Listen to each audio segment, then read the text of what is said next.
Hello friends, Umiya ફૂડમાં તમારું સ્વાગત છે। તો આજે આપણે બનાવતું ઇન્સ્ટન્ટ હાંડવો, વેજીટેબલથી ભરપૂર એવો આપણો હાંડવો ફટાફટ બની જશે। તો ચાલો શરૂ કરીએ। તો આપણે આ રીતનો એક મોટો બાઉલ લઈશું, એમાં અડધો કપ રવો એડ કરીશું, સાથે આપણે અડધો કપ બેસન એડ કરીશું। એમાં આપણે અડધા કપથી થોડું વધારે એવું આપણે દહીં લીધું છે, એ એડ કરીશું ને મિક્સ કરી લઈશું। થોડું આપણે પાણી એડ કરી દઈશું। તમારે દહીં ખાટું ના હોય તો તમે 1 કપ દહીં લઈ શકો। આ રીતે સરસ મિક્સ કરી લઈશું। તો સરસ મિક્સ થઈ ગઈ છે। હવે એને આપણે 10 મિનિટ રેસ્ટ આપી દઈશું, એટલે આપણે સોજી સરસ ફૂલી જાય। તો આપણો સોજી પલળે ત્યાં સુધી આપણે અડધો કપ મકાઈના દાણા લીધા છે, કાચી જ મકાઈ લીધી છે, અડધો કપ વટાણા લીધા છે, એને આપણે અધકચરા ક્રશ કરી લઈશું। તો આ રીતે મિક્સર જારમાં એડ કરી આપણે અધકચરા ક્રશ કરી લઈશું। તો જો આ રીતનું આપણે ક્રશ કર્યું છે, થોડા દાણા આખા પણ છે અને થોડું ક્રશ પણ કર્યું છે। સોજી આપણે પલળી ગઈ છે, 10 મિનિટ થઈ ગઈ છે। હવે એમાં જે આપણે ક્રશ કરેલો વટાણાની મકાઈ આપણે એડ કરી દઈશું। સાથે આપણે 1 ગાજર લીધું છે, એને છીણી લીધું છે, એ એડ કરી દઈશું।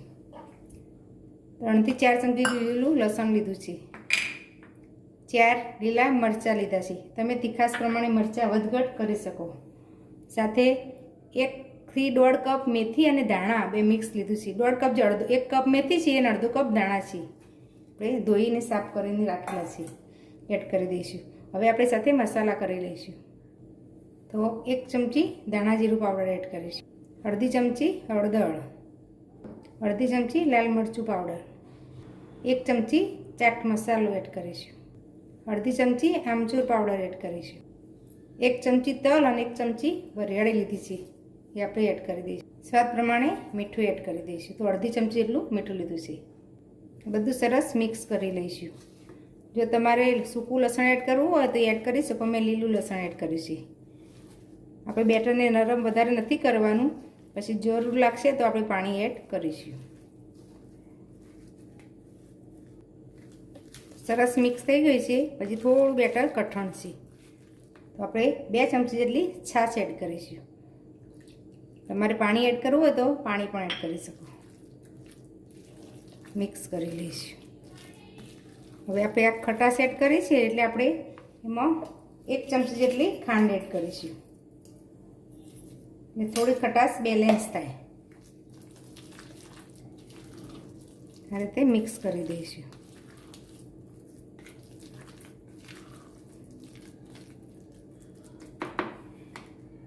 હવે આપણે વઘાર કરી લઈશું બેટરમાં।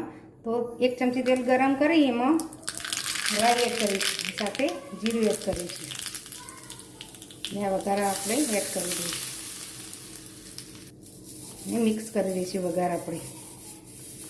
તમે મીઠો લીમડો એડ કરવો હોય તો એડ કરી શકો, પણ મારા ઘરમાં અત્યારે અવેલેબલ નહોતો એટલે મેં એડ નથી કર્યો। હવે થોડા આપણે સોડા એડ કરીશું, 1 નાની ચમચી જેટલા સોડા લીધા છે, એડ કરી દઈશું ને મિક્સ કરી લઈશું, એટલે આપણું આ બેટર તૈયાર છે હાંડવો બનાવવા। હવે આપણે હાંડવો બનાવી લઈશું। તો આ રીતે આપણે કોઈ પણ નોનસ્ટિક પેન લઈશું, એમાં આપણે 1 નાની ચમચી જેટલું તેલ એડ કરી દઈશું। હવે ગેસ ગરમ થાય એટલે આ રીતે આપણે બેટર એડ કરી દઈશું, એને આ રીતે ફેલાવી લેવાનું।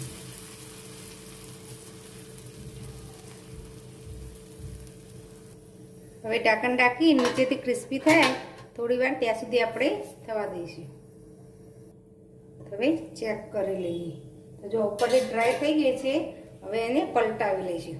આપણે આ રીતે પલટાવવાનું, એટલે ફટાફટ પલટી જાય અને તૂટશે પણ નહીં। જુઓ, હવે આપણે આ રીતે એડ કરી દેવાનું। જો બહારથી કેટલો સરસ કલર આવી ગયો છે, હવે ચડવા દઈશું આ રીતે, નીચેની સાઈડ હવે ખુલ્લું રાખી અને ચડવા દઈશું। હવે સાઈડ પર આ રીતે થોડું તેલ એડ કરીશું, ઓપ્શનલ છે, ઓછું તેલ હશે તો પણ સરસ થઈ જશે, થોડું ક્રિસ્પી થાય માટે આપણે થોડું તેલ એડ કરી દઈશું, નીચેનો ભાગ ચડવા દઈશું। હવે આપણે નીચે પણ ચેક કરી લઈએ.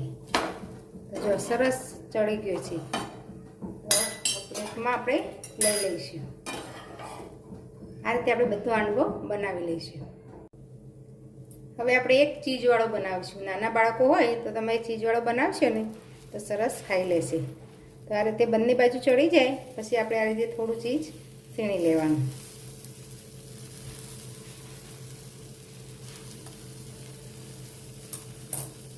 એ ચીઝ સરસ લાગે છે આમાં.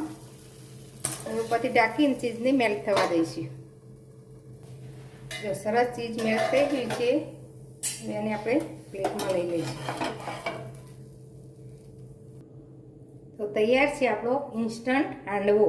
વેજીટેબલથી ભરપૂર અને ટિફિન બોક્સમાં કે પછી છોકરાઓને નાસ્તામાં બનાવી શકાય એવો સરસ હાંડવો તૈયાર છે.